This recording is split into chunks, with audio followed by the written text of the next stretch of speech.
लाहौर टिक्का की शानदार कामयाबी के बाद अब नई branch Lahore tikka house, a name of taste. Sahiwal जश्न आज़ादी के मौके पर मशहूर टिकटॉकर चाचा झंगवाले से के न्यूज़ HD इंटरनेशनल की खुसूसी गुफ्तगू। इस मौके पर चाचा झंगवाले ने कहा कि मॉडर्न दौर के खेलों के साथ साथ सकाफती खेलों पर भी ध्यान देने की जरूरत है। मजीद उन्होंने क्या कहा, आइए जानते हैं इस रिपोर्ट में। जी बिस्मिल्लाहिर्रहमानिर्रहीम। मैं हूं आपका मेज़बान हारिस अली शाह गिलानी। जश्न आज़ादी के हवाले से आज हमारे साथ एक पाकिस्तान की माया नाज शख्सियत मौजूद है। इनको कौन नहीं जानता, किसी तारुफ के मोहताज नहीं है। जी बिल्कुल, मैं बात कर रहा हूँ चाचा झंगवाला। हम इनसे जानते हैं जश्न आज़ादी के हवाले से। जी अस्सलाम वालेकुम।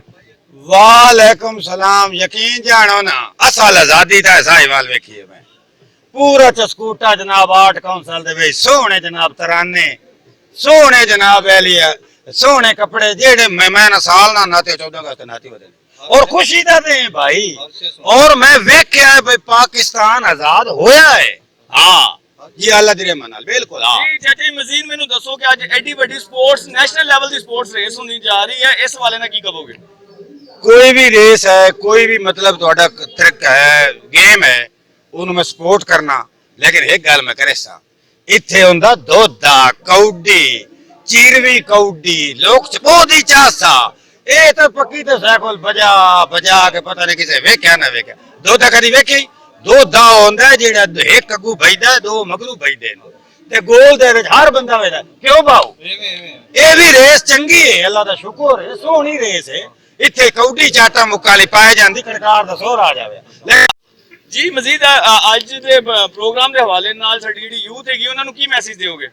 यूथ दा मैसेज ये है जनाब, यूथ दा मैसेज ये है कि उन्हां तो सोच लै 14 अगस्त आना, सलंसर खोल देवने, स्कूटर फुल पाट देवने, किना दे सिर के नहीं, किना दी लत्तां के नहीं, अस्पताल अल्लाह दी रहमत नाल भरी जावने।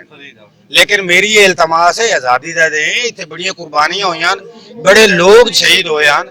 और मेरी तुहानू ये इल्तमास है कि तुसी कोई पुरअमन जिहा तरीका कड्डो जिहदे नाल तुहाडी जिंदगी बच जाए।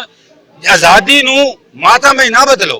आए मैं यहाँ जिंदगी अल्लाह दी कसम कदी साइकिल ते चढ़िया भी नहीं, मैंने पता कि साइड मार के मुंह दा सट लेना। हाँ